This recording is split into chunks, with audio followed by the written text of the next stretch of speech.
Two things happen when a person gets sick or injured, as this lying scoundrel says here. An illness or an accident. An illness strikes or an accident occurs. One is your life has now become immediately more stressful. You have a lot more concern. You have direct pain. You have to now spend a bunch of money. You have to deal with being injured. You have to work through it. You have to still fulfill your obligations. You have to get up and go to work or deal with your shitty work policies and getting time off. In my case, I had injured arms at my woodworking job.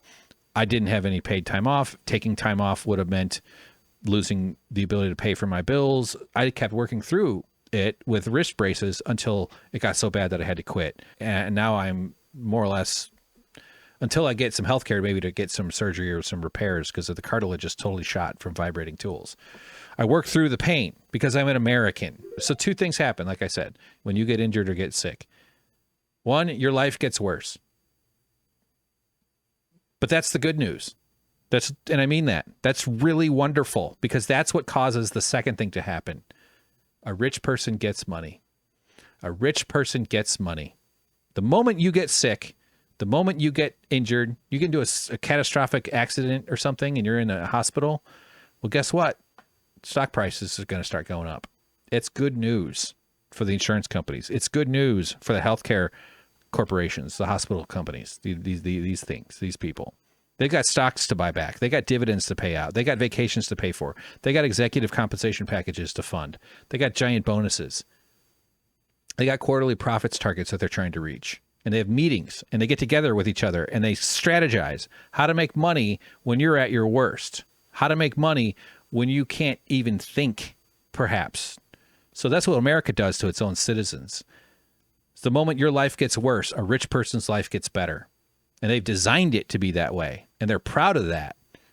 I'm getting fucking... Ooh!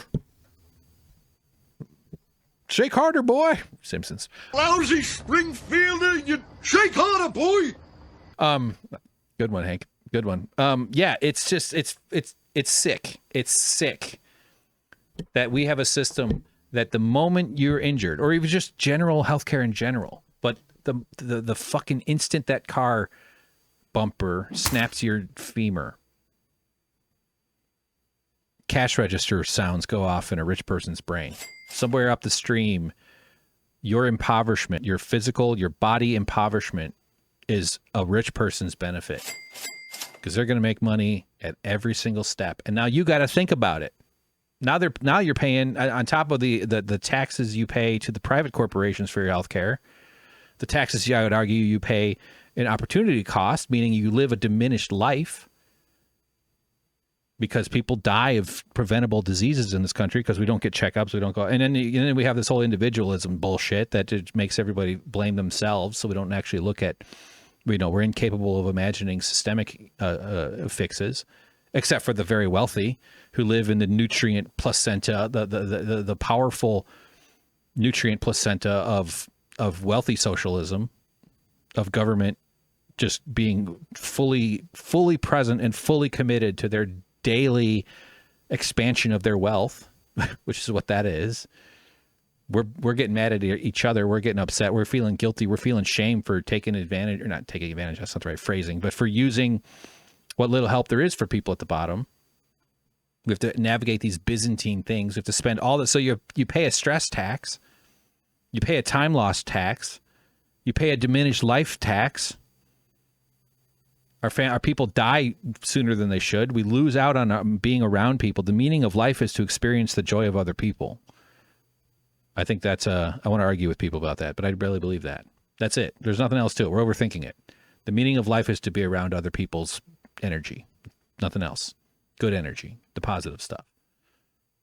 Yeah, I'll have a Diet Coke. Yeah, sure. And your buddy brings you Diet Coke and some popcorn and you watch a movie. Meaning of life. This podcast sponsored by Diet Coke. Sorry, so we are paying all kinds of taxes for our fucking healthcare, and we're not getting healthcare.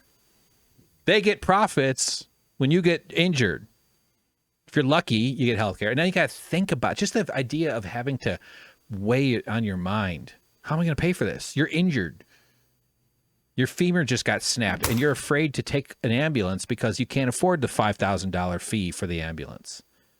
So when we get sick, when Americans get sick, when Americans get injured, what happens in this country is that's a profit opportunity for a wealthy person. Someone who doesn't need money will get more money.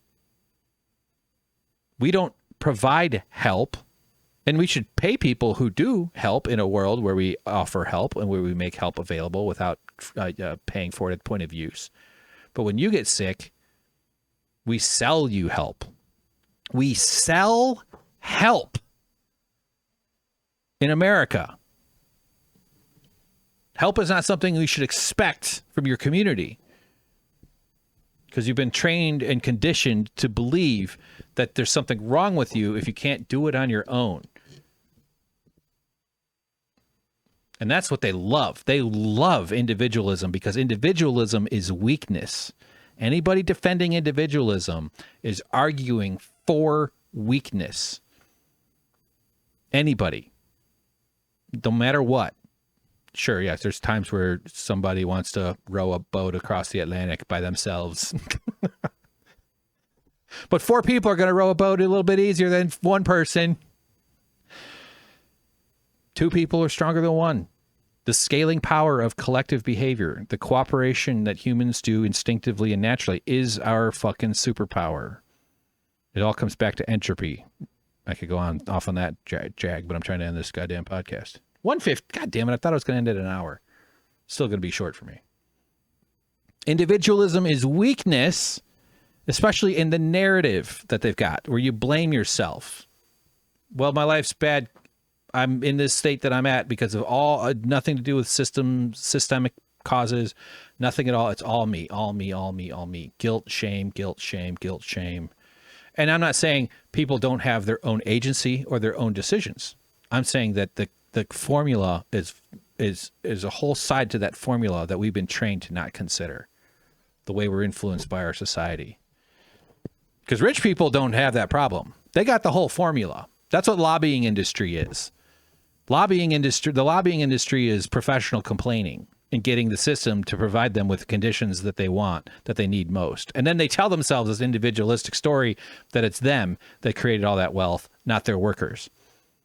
Not the system that provides with the roads, the streams, the education, the collective cooperation of knowledge from the past. No one ever suggests is part of the way we benefit from it. That's all scaling towards our superpower of collective power.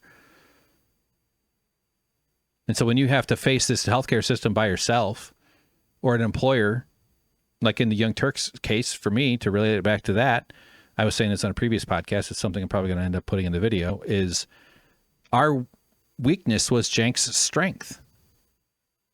I didn't like my working conditions. I had major problems with them.